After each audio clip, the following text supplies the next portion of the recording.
ಮಹಿಳೆಯನ್ನ ವಿವಸ್ತ್ರಗೊಳಿಸಿ ಕಂಬಕ್ಕೆ ಕಟ್ಟಿ ಹಾಕಿ ಥಳಿಸಿದ್ದ ಪ್ರಕರಣಕ್ಕೆ ಸಂಬಂಧಪಟ್ಟಂತೆ ಆರೋಪಿಗಳಿಗೆ ಬೇಲ್ ಸಿಕ್ಕಿದೆ. ಆದರೆ ಕಂಬಕ್ಕೆ ಕಟ್ಟಿ ಹಲ್ಲೆಗೈದಿದ್ದ ಆರೋಪಿಗಳನ್ನ ಭರ್ಜರಿಯಾಗಿ ಸ್ವಾಗತ ಮಾಡಿದ್ದಾರೆ. ದೇಶವೇ ತಲೆ ತಗ್ಗಿಸುವಂತೆ ಮಾಡಿದ್ದ ಆರೋಪಿಗಳನ್ನ ಅದ್ದೂರಿ ಸ್ವಾಗತ ಮಾಡಿಕೊಂಡಿದ್ದಾರೆ. ಬೇಲ್ ಸಿಗ್ತಾ ಇದ್ದಂತೆ ಬೆಳಗಾವಿಯ ಹಿಂಡಲ್ಗ ಜೈಲಿನಿಂದ ಇವರು ಬಿಡುಗಡೆಯಾಗಿದ್ದಾರೆ. ಎಲ್ಲ ಆರೋಪಿಗಳಿಗೂ ಕೂಡ ಷರತ್ತುಬದ್ಧ ಜಾಮೀನನ್ನ ಮಂಜೂರು ಮಾಡಿದೆ ಹೈಕೋರ್ಟ್. ಮಹಿಳೆಯನ್ನ ವಿವಸ್ತ್ರಗೊಳಿಸಿ ಮೆರವಣಿಗೆ ಮಾಡಿ 2023 ಡಿಸೆಂಬರ್ 11ನೇ ತಾರೀಕಿನಂದು ಬೆಳಗಾವಿಯ ವಂಟಮೂರಿಯಲ್ಲಿ ನಡೆದಂತಹ ಘಟನೆ ಇದು. ಇಡೀ ಸರ್ಕಾರವೇ ಬೆಳಗಾವಿಯಲ್ಲಿ ಇರುವಾಗ ನಡೆದಂತಹ ಘಟನೆ ಇದು.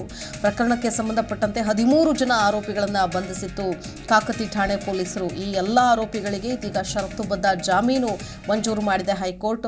ಕೇವಲ 4 ತಿಂಗಳ ಅವಧಿಯಲ್ಲೇ ಆರೋಪಿಗಳಿಗೆ ಜಾಮೀನು ಸಿಕ್ಕಿದೆ. ಬೇಲ್ ಸಿಕ್ತಿದ್ದಂತೆ ಬೆಳಗಾವಿಯ ಹಿಂಡಲಗ ಜೈಲಿನಿಂದ ಹೊರಬರ್ತಾರೆ ಆರೋಪಿಗಳು. ಜೈಲಿನ ಎದುರೇ ಪ್ರಮುಖ ಆರೋಪಿ ಬಸಪ್ಪ ನಾಯ್ಕಗೆ ಹೂಮಾಲೆ ಹಾಕಿ ಸ್ವಾಗತವನ್ನ ಕೋರಿದ್ದಾರೆ. ಏನೋ ಘನಂದಾರಿ ಕೆಲಸ ಮಾಡ್ಕೊಂಡು ಬಂದಿದ್ದಾರೆ ಅನ್ನೋ ರೀತಿ ಸಿಹಿ ತಿನ್ನಿಸಿ ಆರೋಪಿ ಬಸಪ್ಪ ನಾಯ್ಕನನ್ನ ಅವರ ಬಂಧು ಮಿತ್ರರು ಅಪ್ಪಿಕೊಂಡು ಅದ್ದೂರಿ ಸ್ವಾಗತವನ್ನ ಕೋರಿದ್ದಾರೆ. ಜೈಲಿನ ಎದುರು ನಡೆದ ಸಂಭ್ರಮದ ವಿಡಿಯೋಗಳು ಇದೀಗ ಸಾಮಾಜಿಕ ಜಾಲತಾಣದಲ್ಲಿ ವೈರಲ್ ಆಗಿವೆ.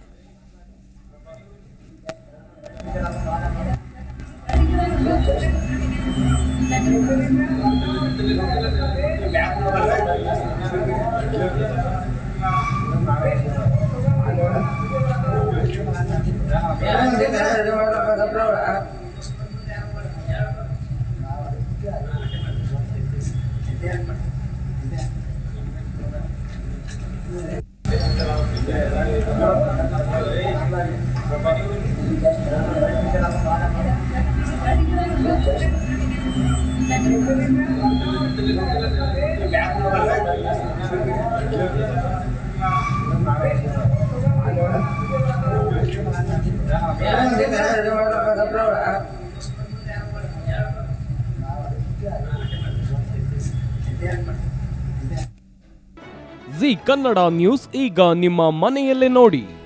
ಎಲ್ಲ ಕೇಬಲ್ಗಳಲ್ಲಿ ಈಗ ಲಭ್ಯ.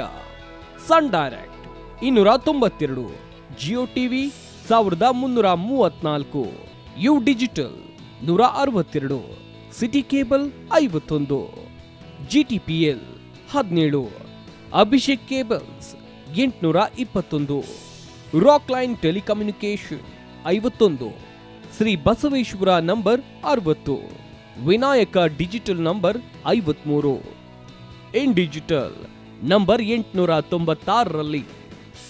ನಿಮ್ಮಿಸ್ತದ ಜಿ ಕನ್ನಡ ನ್ಯೂಸ್ ನೋಡಿ ಆನಂದಿಸಿ.